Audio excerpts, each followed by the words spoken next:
Hello friends, నేను భారతి మాట్లాడేది. Egg rice చేస్తాను. ఎగ్ ఫ్రైడ్ రైస్ 4 గుడ్లు తీసుకుని ఎగ్స్ అనేక వచ్చేసి ఇదిగో ఇట్లా చేసుకుంటా ఉన్నాను. నేను ఒక బౌల్ తీసుకొని బౌల్‌లో వచ్చి ఆయిల్ వేసుకొని ఆయిల్‌లో వచ్చి కొరిండర్ పౌడరు, పిజ్జా ఆర్గానిక్ ఉంది పౌడర్ ఉంది కదా, అది వేసుకున్నాను.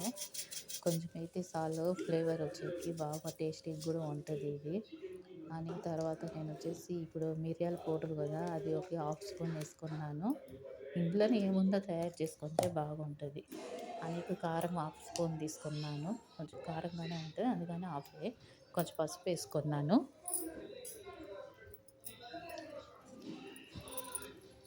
కొంచెం కొంచెం కలర్గా ఉంటుంది, ఫ్లేవర్ బాగా వస్తుంది ఇట్లా చేసుకుని తింటే.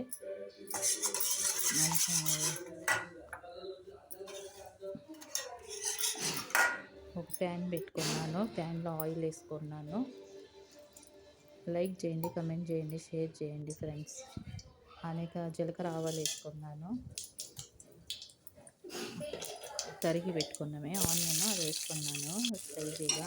కొత్తిమీర, పుదీనా, కరివేపాకు, పచ్చిమిరపకాయలు వేసుకున్నా. అవి బాగా ఫ్రై అవ్వాలి. ఆ నూనెలోనే ఫ్రై అవుతే బాగుంటుంది. నేను పక్కనే అన్నం వండి పెట్టుకున్నాను. ఈ గుడ్డు ఉంది కదా, అది వేసుకున్నాను. దాంట్లో ఉండేదంతా వేసుకొని బాగా కలపాలి. కలిపితే ఇది ఇట్లా అవుతుంది. ఆనియన్ స్ప్రింగ్ ఉంది, అది వేసుకున్నాను. ఇదిగో ఇట్లా అయింది. అన్నం పక్కన వండి పెట్టుకునింది ఒక వేసుకున్నాను. తగినంత వేసుకోవాలి. అన్నం వండుకొని వేసుకోండి, బాగుంటుంది. మీరు అట్లే వేసుకున్నాక చాలా సేపు అవుతుంది. ఇదిగోండి, నేను ఇట్లా చేసుకున్నాను కదా, ఒక బౌల్లో ఉప్పు వేసుకున్న కలుపుకొనేసి అది వచ్చి దీనిలోకి వేస్తాను అన్నంలో. బాగా కలుపుకోవాలి. లైక్ చేయండి, కమెంట్ చేయండి, షేర్ చేయండి. నా అకౌంట్ వచ్చేసి సబ్స్క్రైబ్ చేసుకోండి. అయింది ఫ్రెండ్స్, ఏదో ఇట్లా అవుతుంది. దీంట్లో టమాటా